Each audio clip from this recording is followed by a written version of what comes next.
মুখ্য অতিথি স্বৰূপে অৰ্পণা হাজৰিকা বাইদেউ আমাৰ মাজত উপস্থিত আছে। যোৱা 13 মে'ত প্ৰেৰণা মেমৰিয়েল ফাউণ্ডেশ্যনৰ উদ্যোগত পঞ্চম প্ৰতিষ্ঠা দিৱস উপলক্ষে বশিষ্ঠ মন্দিৰ প্ৰাংগণত বৃক্ষৰোপণৰ এক মহৎ কাৰ্যসূচী সম্পন্ন হয়। এই মহৎ কাৰ্যত ময়ো অংশগ্ৰহণ কৰিব পাৰি কিবা এটা ঐশ্বৰিক আনন্দ অনুভৱ কৰিছিলোঁ। জুপি, প্ৰেৰণা, তুমি য'তে আছা কুশলে থাকা। মা দেউতাই তোমাক সজীৱ কৰি ৰাখিব চিৰদিনলৈ।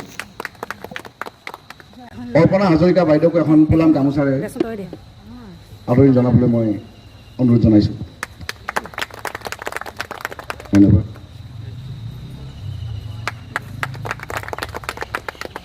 আজি এটা বিশেষ দিন।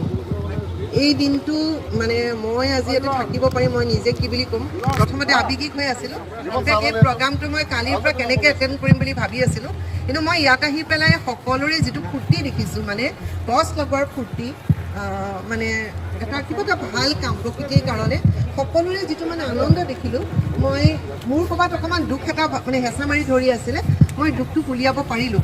কিয়নো আজি প্ৰেৰণা মেমৰিয়েল ফাউণ্ডেশ্যন আপোনালোক সকলোৱে জানে কাৰ কাৰণে কৰা হৈছে। এইটো পৃথিৱীলৈ কিছুমান মানুহ আহে বিশেষ কাম লৈ, আমি দুখ কৰোঁ যে কিয় গুচি গ'ল আমাক এৰি থৈ, কিন্তু কথাবিলাক কিবা এটা উদ্দেশ্য লৈ আহে।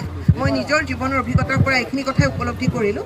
আজি প্ৰেৰণা মানে মোৰ মৰমৰ ভাগিন বুলিয়ে কৈছোঁ, যিহেতু জুৰিৰ লগত মোৰ ইমান ঘনিষ্ঠতা। জুপিয়ে কিবা এটা উদ্দেশ্য লৈ আহিছিলে পৃথিৱীলৈ, আৰু যিদৰে তাই গুচি গ'ল এই কথাখিনি মই যেতিয়া শুনিছিলোঁ, মই বহুত দিন নিজক চম্ভালিব পৰা নাছিলোঁ। কিন্তু আজি মই বশিষ্ঠ চৌহদত ইয়াতে থাকি এটা কথা উপলব্ধি কৰিছোঁ, জুপিৰ লগতো ইয়াত কিবা এটা কানেকশ্যন আছে।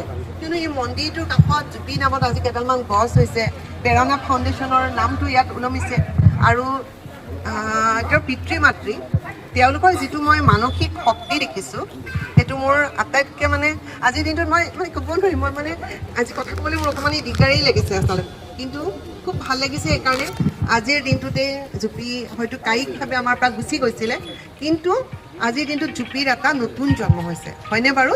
প্ৰেৰণাৰ জন্ম হ'ল আজি। প্ৰেৰণাৰ কাৰণে জুপিৰ কাৰণে পিতৃ মাতৃয়ে যিবোৰ কাম কৰি আছে, নীৰৱে কৰি আছে দে বহুত কাম।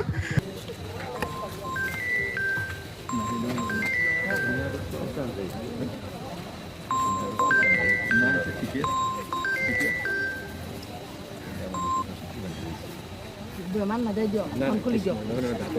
Oh, acha.